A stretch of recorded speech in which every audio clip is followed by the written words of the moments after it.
Hello, everyone. This is the Revolutionary Think Tank podcast. If this is your first time here, this is a podcast about political commentary, protest music, and revolutionary thinking. My name is 4AS, and this is my co-host, Mr. E. So, Mr. E, how are you going today? I am very well, 4IS. How are you, sir? Yeah, I'm doing pretty well.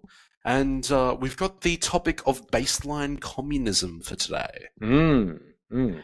Yes, very interesting topic. Something that I think people don't really perceive when they think of the idea of communism. But also part of David Graeber's book, Debt the First 5,000 Years. But I kind of felt like it was an interesting interlude. Like Mm. it was an interesting thing to bring up in what he did in the book. But it was almost a concept that you could kind of dedicate an entire book Book to two, anyway. Uh, there are an entire way of life too. Yeah, I think he pulls on the idea of baseline communism to paint a very clear picture, which is kind of a motif or a theme in his book anyway, being that like the way that we think of economics today, living in a market system or a market society, is like one of the many frames that we can look at the world in. And like he uses this concept of baseline communism to say how we do relate to one another, and then also to look at like money as debt historically, and how like maybe money hasn't been around all the time, but like debt has formed a lot of social relationships and the idea of being indebted to people and all that sort of stuff. So baseline communism is this idea that he kind of you know, I think he coins it in the book, doesn't he? He kind of says, look, this is what I call baseline communism kind of thing, and explains how humans naturally act in a communistic way, as like kind of a foundational or a default mode or setting for our yes. for our most kind of basic relationships.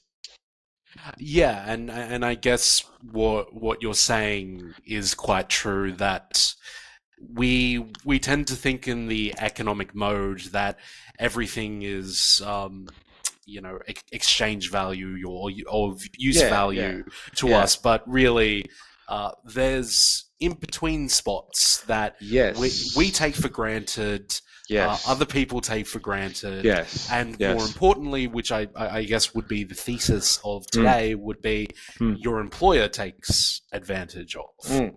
Because I talk to people a lot about like, Marxist kind of ideas or Marx's like analysis of the world, in terms of like the historical materialist approach, which is like the economic mode defines the culture or the society that you live in. And, like you say to people, oh yeah, there was a slave society and there was feudal society and there was capitalism. And people are always like, oh yeah, but there was always money, man. Like there was always capitalism in some form, because there was commerce and trade and stuff like that. And then you try and explain to them that there was like, a slave society is kind of one that relies on slavery as the main mode of production. And they're like, what? So people didn't have money. People didn't go to the marketplace and people didn't trade and all that sort of stuff. And you're just like, well, yes, that stuff still happened. Okay. But like, the basis of how like, things were produced and like the backbone of society was in the slave mode, but you still had like intricate commercial relationships. You had, yeah, pre-capitalist kind of marketplaces and systems, but the society wasn't defined by that. The economic mode that was the backbone of everything that happened wasn't capitalism. It wasn't, Yes. money commodity to money again, a means of existence. Like the profit motive wasn't the end game in all that. It was Mm. expansion and domination of people to feed slave markets. And so conquering and warfare was all a part of that. And so, but like, I understand why people get confused and they're just like, oh, what do you mean? Like people, yeah, didn't use money, didn't trade and all that sort of stuff. And like they get lost in this idea of just equating money to mean market society or capitalism or something like that. So I understand why they get confused because just because you have a slave society or a feudal society doesn't mean you don't have other forms of relations, like commercial forms or baseline communism. And the But world takes a lot of baseline communism. yes, and but before we get onto the main topic, I just want to take one final interlude of the misunderstanding of the whole term of the economic mode.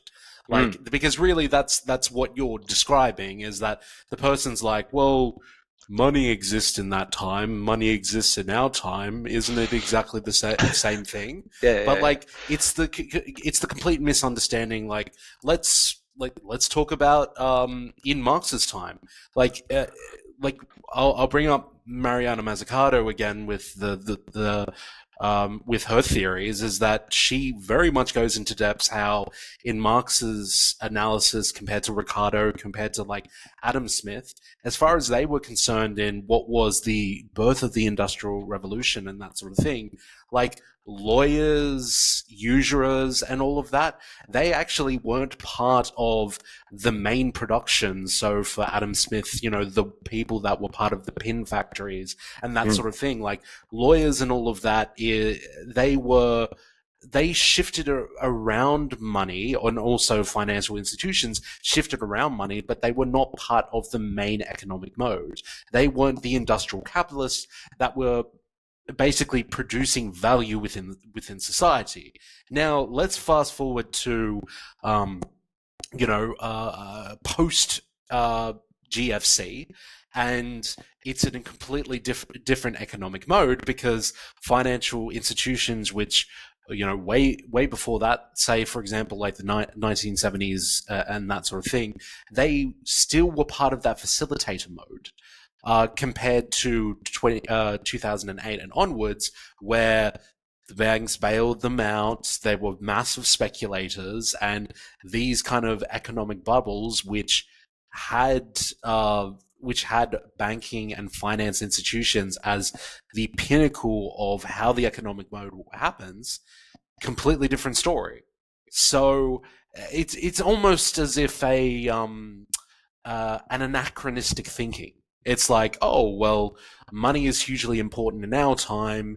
Yeah, I don't know, they use drachmas in ancient Greece, and they use various sestertii in ancient Rome. So, you know, uh, apples and apples, it must mean exactly the same thing. But yes, baseline communism. So I guess the point of why I wanted to bring it up today is, well, yeah, basically those taken for granted aspects of it, because yeah, really yeah. what people think about, especially in a workplace context, is that Mm. um, you you obviously have your job description that you're supposed to do tasks X, Y, and Z. But even when you do have that, Mm. there's a level of expectation, and I would almost say to the point of there's a level of benevolence and you being a decent person that outside of that, you go to various meetings in order to organize all the projects that's within your workplace, or um, you know, answering answering all the emails to kind of collaborate on different things. And there's a level of expectation that your employer expects that wouldn't necessarily uh, be the case in any other sort of situation. Though I guess we should probably get into a proper example of what baseline communism is, because Yeah, like he real, uses a good example in the book, which I like. yeah. And he says, kind of, it gives you a thought experiment, right? If you're living in a market society and you expect that everything comes down to an exchange of, yeah, a commercial exchange, let's call it. Hmm. So if you're going to do something like you're going to work for someone, or do any type of task, you expect to be paid for it, or remunerated for it, or compensated for it Hmm. for somehow. And a market system works like that. You provide a service, you get paid for it. you provide a good, you get paid for it, anything like that, right? So he gives an example of like two plumbers working together. I don't know, maybe they're fixing a sink. All right. Now they Yeah. both work for the same employer. And like you said, they have a job description and they're paid to do this specific function. But like one of the plumbers turns to the other and says, "Can you pass the wrench?" Now Mm. they're both being paid by the organization to do something. And so like this is an additional task. Mm. That person who's just asked, "Hey, can you pass me the wrench?" They can do it themselves. They're getting paid for that job. But like Mm. they're turning to the other person and saying, "Can you pass me that?" Like it's kind of like a favor or Mm. asking someone to do something for free. Now, in a market logic or with market logic in a market system, you would expect that guy to be like, "Okay, that'll be $2 Yeah. or pay me for it or you owe me one or something like that, right?" Mm. And expect to be compensated for that monetarily. But like that's absurd. Like there is an expectation that if you're working together with someone on a job and you both work for the same organization at least, that you would just help each other out. You would cooperate. And they go, Yes. ooh, scary. So like that that scenario there is a form of baseline communism. You're doing something because you are able to do so. Mm. Somebody has a need and you have the ability and you provide it. No question, no compensation. You just move on. And like it's more than that in the sense that for this organization, this company to work, they can't have people turning around to each other and saying, "Well, I get paid for my time here, so if you want me to do something for you, like coworker to coworker, I'm talking, you better pay me for it. I get paid to do Mm. my job, so if you want me to do something for you, you're getting paid for your job. You better compensate me." Like the organizations would crumble if everybody looked at everything as having an exchange value. Like every little thing and intricacy in a business and an organization would crumble if people didn't kind of work together and cooperate and do things and with a level of baseline communism. And I think it's this point, like I have technically brought up this term before, but this is possibly where the talk of quietly quitting comes in. So, just to summarize again, that idea of quietly quitting is somebody who just sticks to their tasks and their roles and does absolutely nothing apart from that. So, Mm, it is a concept that I guess within a business is extremely frowned upon. So mm, that does beg the question. So like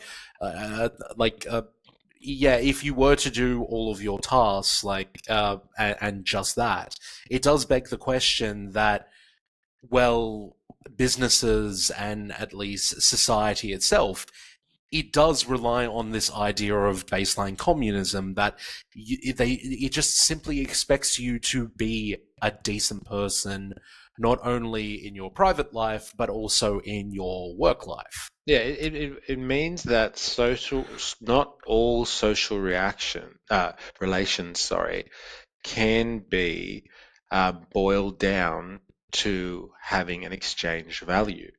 But like living in a market Mhm. society or, you know, living in a capitalist society, there is very much the mythology that everything can be broken down or, yeah, taken down to the bare minimum, which would be everything has a price on it. Mm.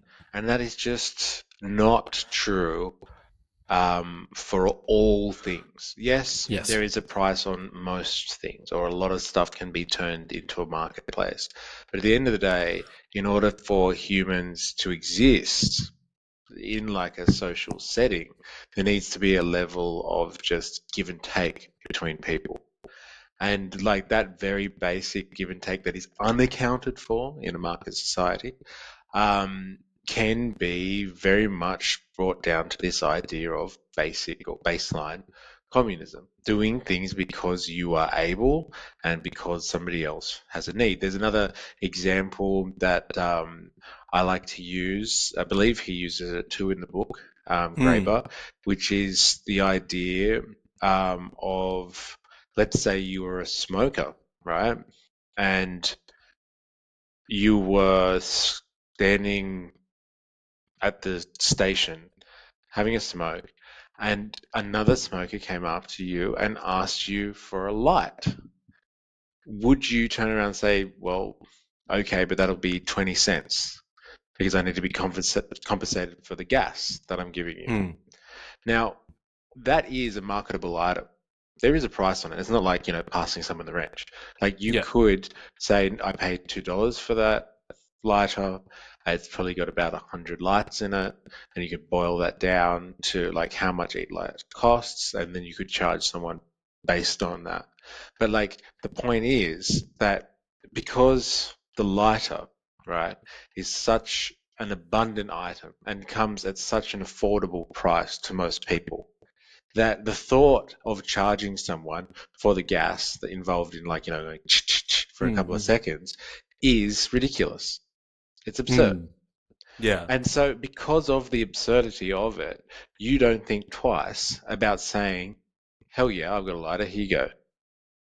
And that is a form of baseline communism. You have the ability and they have the need. And so you transfer that between the two of you Mm. without any expectation of compensation there. But like the really important part, I think, of the lighter example is that this speaks to like kind of the vision of communist societies that people have, where everyone's just like, oh, you think people are just going to give away stuff for free kind of thing. If things are in enough abundance, goods, right? Goods and Mm. services, like things that are produced by the economy.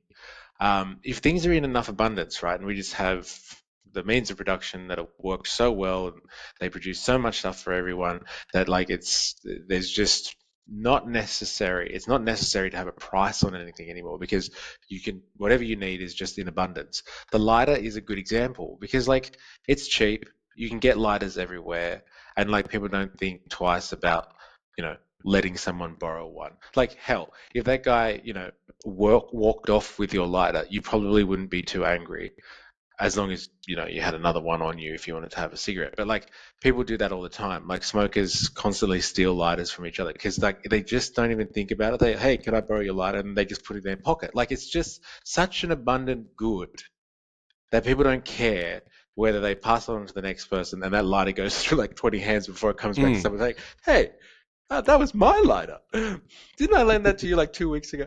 Like, and that like kind of that little scenario there just like encapsulates communistic society or the vision for a post-capitalist, post-socialist, capitalistic society, communist society quite well. But it also demonstrates the idea of baseline communism, which could happen today. But I guess it's all vaping nowadays, so maybe it's irrelevant. But like but even like you were discussing before that, oh well, if there's an abundance of goods, people will be decent people in that scenario because um that's just what they would do, or it's what's expected of them to kind of be decent people. But like this might be slightly tangential, but I was recently reading Rutger Bremen's recent book. I do forget the name of the title, but he's a very famous sociologist and economist.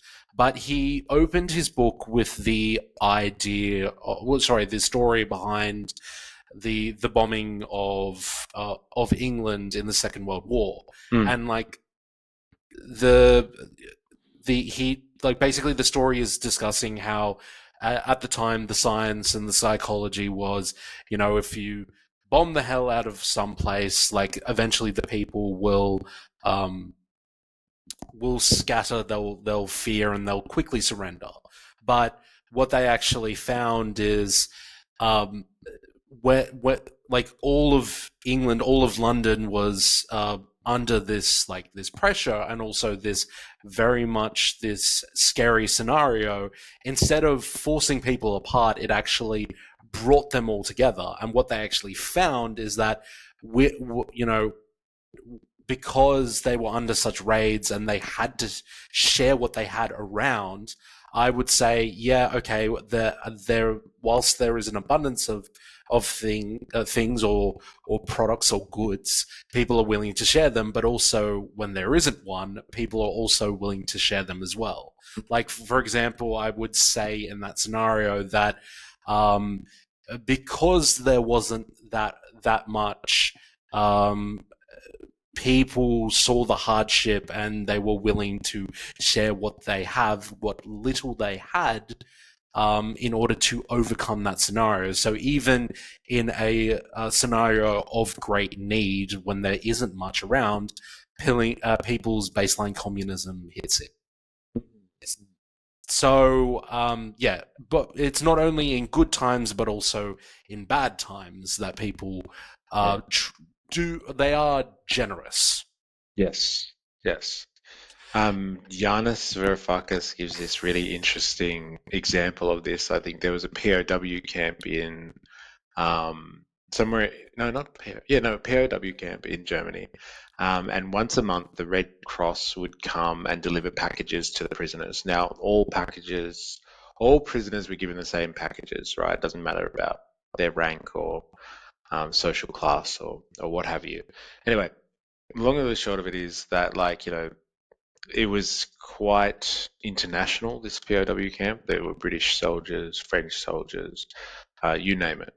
And the French soldiers got quite inventive, let's say, and decided that, like, they favored the coffee in their packages more than the tea. And so they came up with the ingenious idea of trading with the British, giving them their tea and taking coffee. Now they would basically they would go around to their French inmates and gather all the tea that they could and then trade with the English, get that tea and swap it for more coffee, and then give it back to their own French inmates, but at a cost. Like, they would get more coffee from that exchange than what they had taken from their French compatriots, right?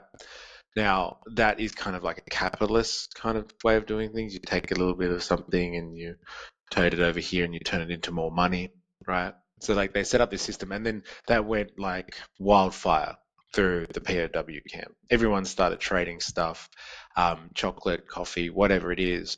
And like, you'd have these people that were kind of the head traders and they would make a little bit of a cut on the top of what they were passing around to other people. And it got to this point where everyone kind of knew that people were making profit on the side or on top of their goods. So there was this baseline price that started coming up for coffee and tea and all these types of things, because, like, it just word got around that this is how much it was actually worth if you just traded things one to one. Now, after that kind of developed, they needed a standard unit for this exchange, right? And so everything ended up becoming down or counted like you would use money as a standard unit of exchange to measure things. It came down to cigarettes. So tobacco ended up being the currency because most people smoked, and even if they didn't, it was prolific enough for it to be used as a currency, and it was non-perishable almost. Like, chocolate or other things could go off or could melt or whatever, but cigarettes, you could kind of store them for long periods of time and they'd hold their value. Anyway, long story short is that cigarettes ended up becoming kind of the mode of exchange and people would stash them. And even there were cigarette bankers, right, that would charge interest on cigarette loans and like all of this sort of stuff. But like, right at the end of, after explaining this whole complex capitalist style economy that develops in this POW camp, he then takes us to the same example in Greece, where there's a Greek POW camp where people are being held by during the Greek Civil War, when the kind of the fascists and the communists are trying to fight over Greece. And the obvious question is, did this kind of environment, this market economy, develop in this Greek POW camp? And the answer was astoundingly no. People got packages or whatever resources they had, and they just shared it amongst themselves. So like you have two camps that are basically it's very similar conditions, but like one takes a market individualist competitive approach to things, and like this whole economy, this market society flourishes within the camp kind of thing, and under the conditions that they think it's going to last forever. But as soon as they believe that the Germans were going to lose the war, the economy disappears in seconds, and people just smoke all of their cigarettes and like eat all their chocolate and drink all their coffee and stuff like that. So the market, that market system only lasted as long as there was confidence in the fact that cigarettes and stuff would hold their value forever.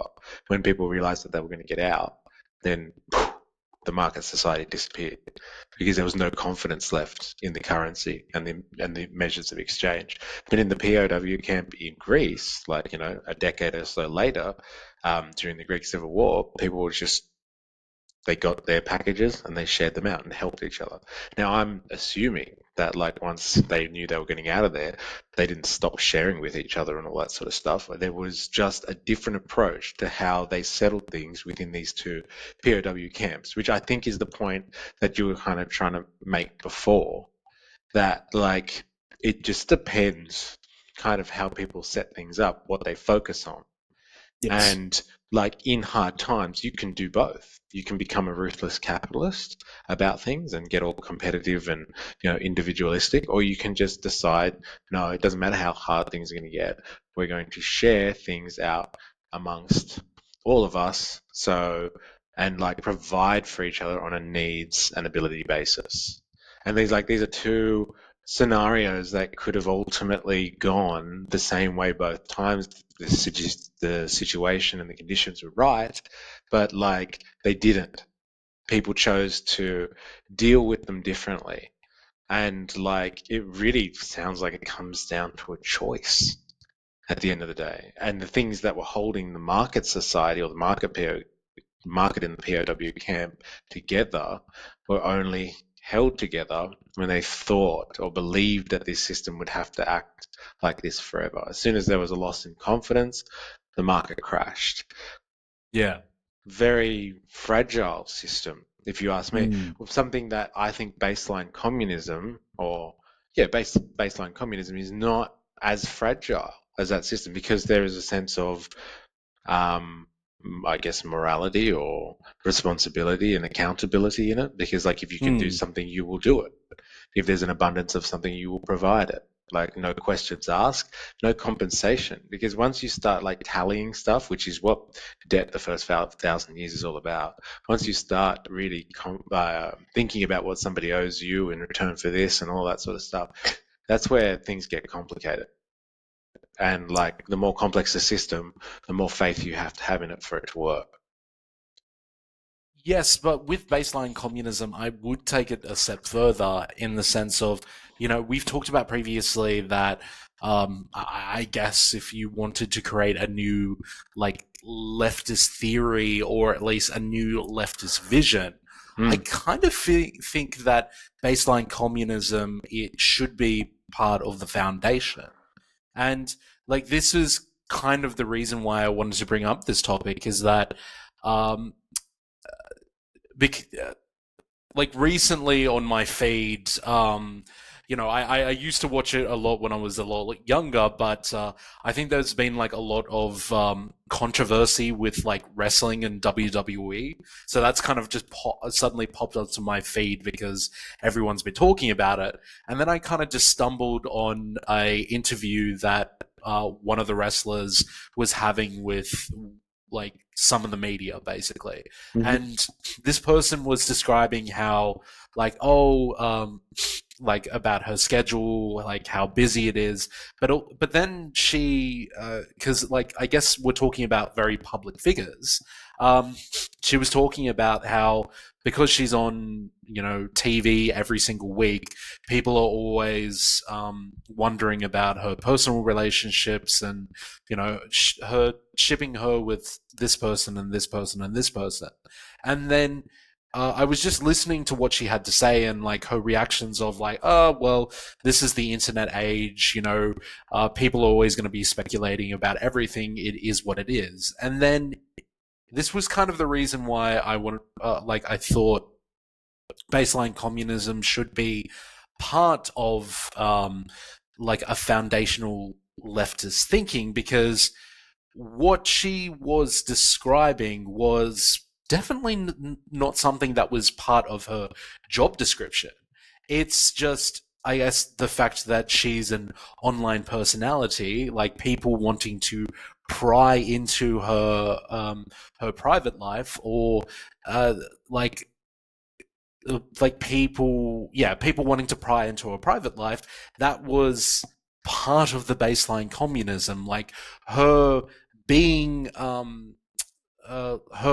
allowing that meshing of the public and private sphere. That was part of how she had to deal with her job.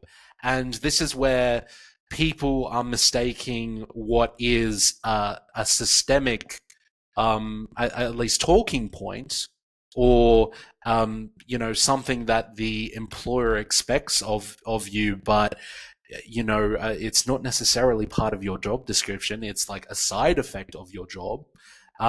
Like if you're able to maybe talk with that person, and it's like, well, yeah, maybe that's a good thing, maybe that's a bad thing, but you shouldn't be expected to do that.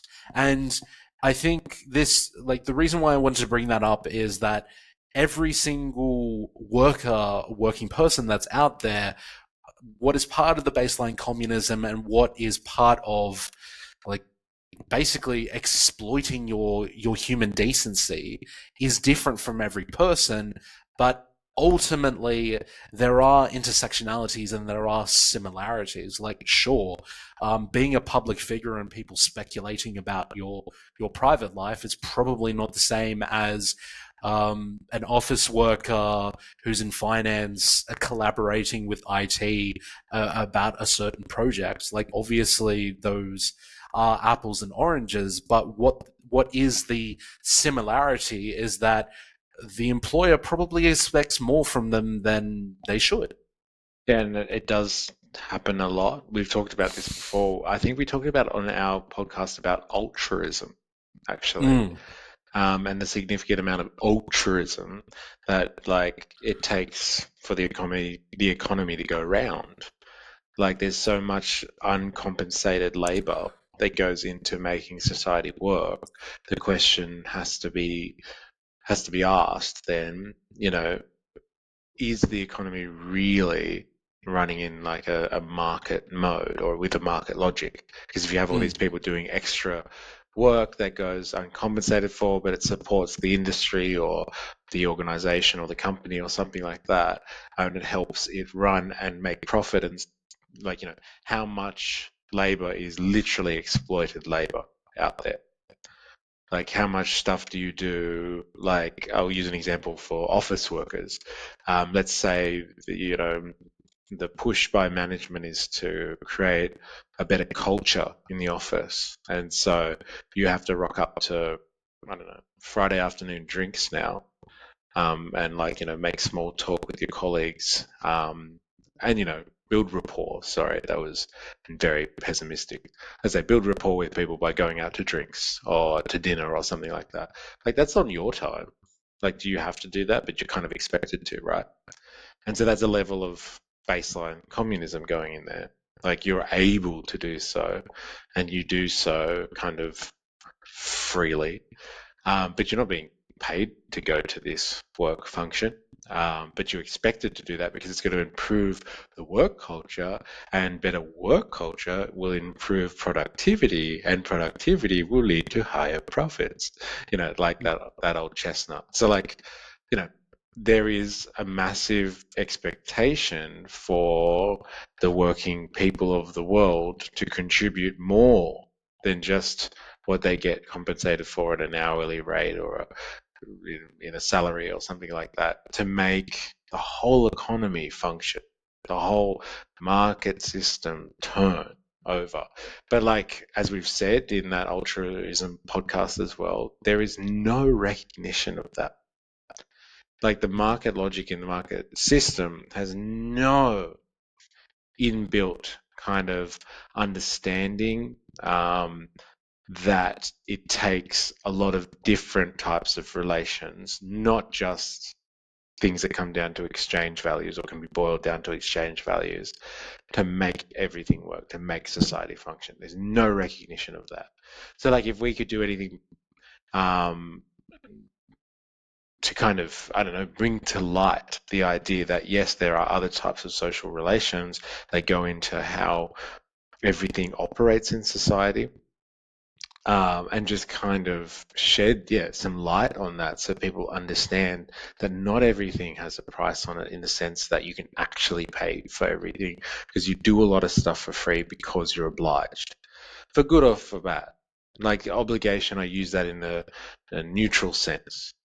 Yeah. Like you're obliged because it kind of is just expected because that's what is required to make things happen. And like, I think that is just innately human. We are social creatures and we kind of just do things. We get on with things in order to make stuff happen, to make things work, to make services possible, goods produced, Hmm. etc., etc. Humans are just kind of matter of fact about that and get on with the job.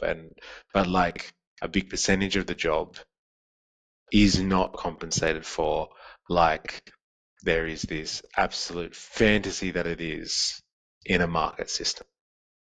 Well, yeah, like you were saying before with obligation, like yeah, there are obviously certain types of obligations that are important. Like, for example, something that was along the lines of the Ten Commandments. Like, I'm pretty sure the obligation of "Thou shalt not kill," like that's probably really important for a society. Uh, Mm, but yeah. um, but say, for example, a an obligation of you have to increase productivity because we want the board members to be happy to increase the profits. Mm, That's a little bit more shaky, yeah. Yeah. And at like least it's for the workers. That is. well, it is. And like that's why it depends what they're asking them to do. If they're asking them to work more hours and they get compensated for that because they get paid overtime, then like that marries up with the market logic. But they're expecting them to do extra things, like I said, some type of bonding session or um, outside of work activity that they are eating into their own time for, then that is something that relies on a level of cooperation slash baseline communism. It goes beyond people purely being motivated by exchange values and purposes, which is just not what we're told every day. There's very much the ethos that the profit motive reigns supreme and people only do things because they're greedy and they're self-centered, and that's just human nature. I hate that line. Yeah. Goddamn hate it. No, well, to be honest, it's probably the worst justification you can use in philosophy of, oh, but it's natural. It's natural to do that. Like, trust me, you will get death stares if you ever say that to a philosopher, Hmm. because it's the most nebulous justification for anything. Yeah, yeah. But it's used like on rapid fire in like political discourse, the media, like whatever you want to, like, just the public conversation generally. The idea of something being human nature because we do it today in a capitalist mode or in a market society is just it's common sense today for us. Actually, I did see a funny meme in that regard. I think it was something along the lines of from Star Wars. I think one of the characters is Obi-Wan Kenobi, and the other person is Anakin.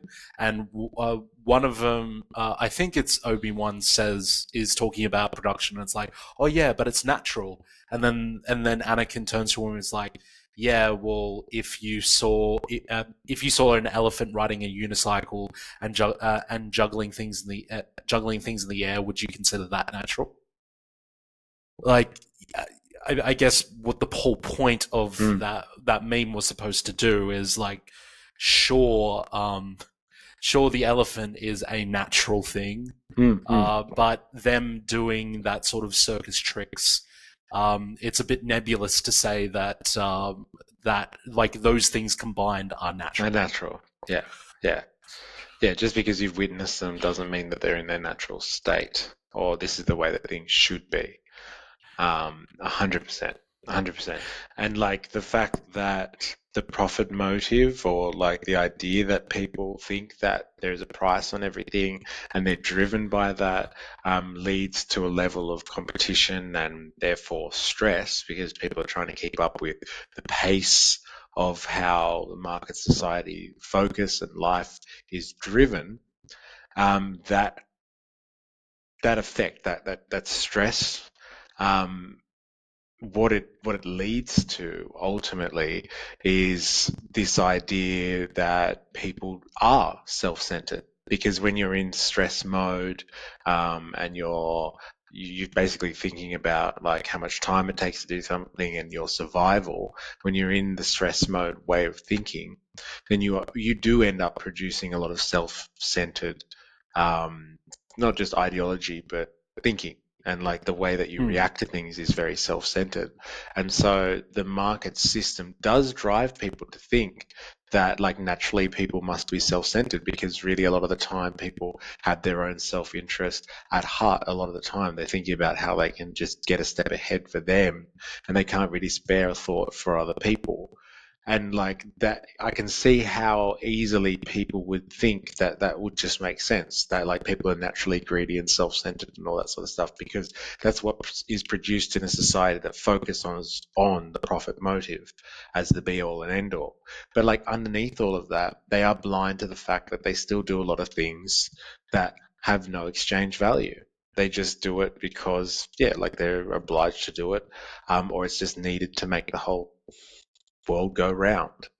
But like it's very blinding being in the capitalist mode or the market society way of thinking all the time. It's blinding because it comes with a level of stress, and that stress causes people to turn off to whatever else is going around and just focus on getting this thing done and moving on to the next and moving on to the next and blah, blah, blah, blah.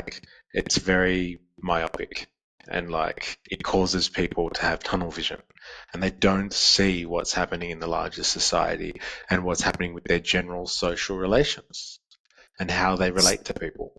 See, you bring up a good point, in the sense of, well, the word stress that you've been using there, because I kind of feel like the idea of baseline communism and the in-betweens of people's jobs descriptions and that sort of thing, um, the stress on the individual and the individual, doing what is necessary for the company has actually sparked other concepts that kind of latch on to these kind of stresses that we encounter.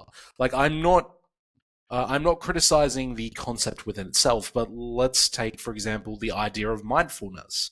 Say, like, you're stressed out at work and all of that business. The idea of mindfulness and doing meditation and all of that business. The whole reason uh, that exists is, well, you're stressed out at work and you need coping mechanisms in order to counteract that. So you make sure that you do your necessary meditations during the day. You work out what you're grateful for in your lifetime. Like, don't get me wrong, that's probably good things to do, but what, like, you got to ask yourself, why are you doing Yeah, it? boy, yeah, yeah, yeah. What's the cause of all of this? Is it coming from the Yes. right place? Are you doing it for the right reasons? Yes. Yeah, and usually it's just a reaction, or like a cure to a larger and prevailing issue, where like we all know prevention is much better than cure. So like should you be treating the symptoms or should you be attacking like the actual problem.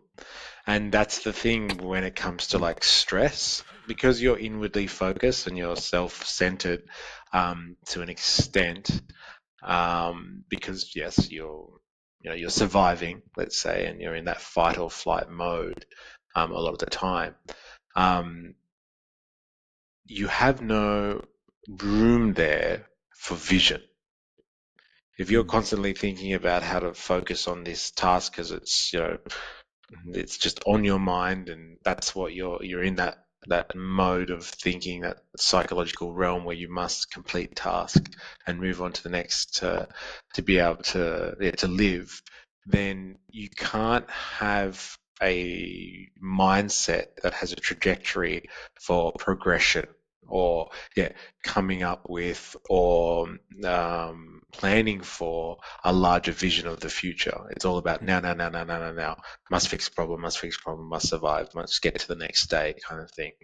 And without focusing on a vision, without being able to pay the attention to a grand plan for the future, and feeding that the necessary steps and the time and the effort that is truly required, then that's why we have kind of this vision of, oh, it's just human nature and capitalism's have been around forever and it'll be around forever, because we can't see beyond this because we're living in a state of competition and stress. There's no ability to kind of have a vision of society that's not like this.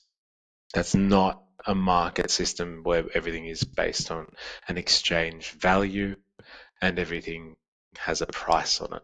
We're unable to see beyond that because of the limitations of our current mode of thinking.